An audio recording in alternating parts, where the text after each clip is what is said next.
Psikologi sehari mempersembahkan. Apakah kamu benar-benar orang baik? Ini cara mengetahuinya.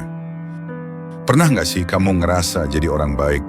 Kamu suka bantu orang lain, ngomongnya sopan, nggak suka bikin ribut, dan berusaha nggak nyakitin siapapun. Tapi, tunggu dulu. Apa itu cukup untuk disebut orang baik? Apakah kita benar-benar baik atau hanya terlihat baik? Hari ini kita akan gali lebih dalam. Karena jadi orang baik ternyata nggak sesederhana itu.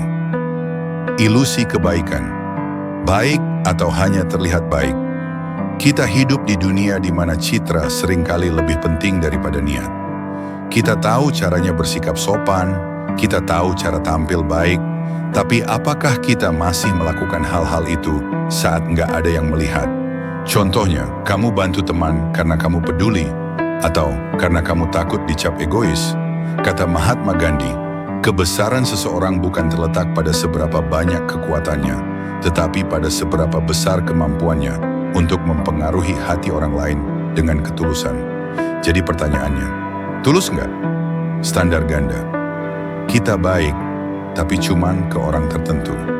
Coba pikir, kalau ada orang nyolot ke kamu langsung kesel dan mikir, ih, nggak sopan banget sih. Tapi saat kamu sendiri marah karena capek atau stres, kamu bilang, lagi bad mood aja kok. Itulah yang disebut standar ganda moral. Kita maafin diri sendiri dengan mudah, tapi menuntut orang lain buat sempurna. Kalau kita benar-benar baik, kita harus bisa berlaku adil, nggak cuma ke orang lain, tapi juga ke diri sendiri. Shadow self, kebaikan, bukan berarti tanpa kekurangan. Carl Jung, seorang psikolog terkenal, menyebut konsep bayangan diri atau shadow self. Ini sisi gelap kita, rasa iri, marah, egois, yang sering kita tutupi supaya tetap terlihat baik. Tapi menolak sisi gelap ini justru bisa bikin kita jadi meledak-ledak, menyimpan dendam, atau bersikap pasif-agresif. Menjadi baik bukan berarti nggak punya sisi buruk. Justru orang baik adalah mereka yang sadar akan kekurangannya dan terus belajar mengelolanya. Jadi baik bukan berarti mengorbankan diri sendiri. Banyak orang mikir, jadi baik artinya harus selalu nurut, selalu ada buat orang lain, bahkan sampai lupa diri sendiri. Padahal seperti kata Dalai Lama, jika kamu tidak bisa mencintai dirimu sendiri, kamu tidak akan bisa mencintai orang lain dengan tulus. Baik bukan berarti nggak punya batas. Kalau kamu terus mengorbankan waktu, tenaga, bahkan kesehatan mentalmu demi orang lain, itu bukan kebaikan, itu penyangkalan diri.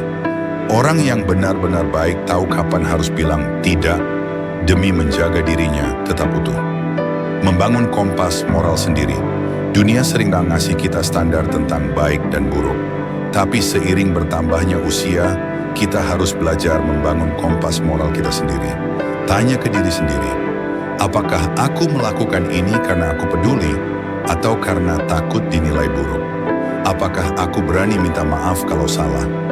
Apakah aku tetap memperlakukan orang lain dengan hormat, bahkan saat mereka nggak bisa ngasih apa-apa ke aku?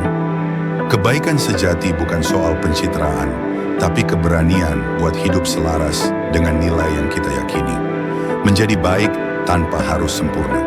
Nggak ada manusia yang sempurna. Bahkan orang paling bijak pun pernah bersikap egois, marah, atau salah langkah. Tapi orang baik adalah mereka yang terbuka buat tumbuh, berani introspeksi, dan terus berusaha jadi lebih baik, meski perlahan. Jadi kalau kamu ngerasa belum sepenuhnya baik, itu bukan akhir. Itu justru awal dari perjalanan panjang jadi manusia yang lebih sadar, lebih tulus, dan lebih bermakna. Jadi, apakah kamu benar-benar orang baik? Mungkin jawabannya nggak sederhana. Tapi itu bukan soal lulus atau gagal. Itu soal niat, keberanian, dan komitmen buat terus bertumbuh. Kalau kamu suka konten seperti ini, jangan lupa like, share, dan subscribe agar kita bisa terus ngobrolin hal-hal bermakna lainnya. Sampai jumpa di video selanjutnya.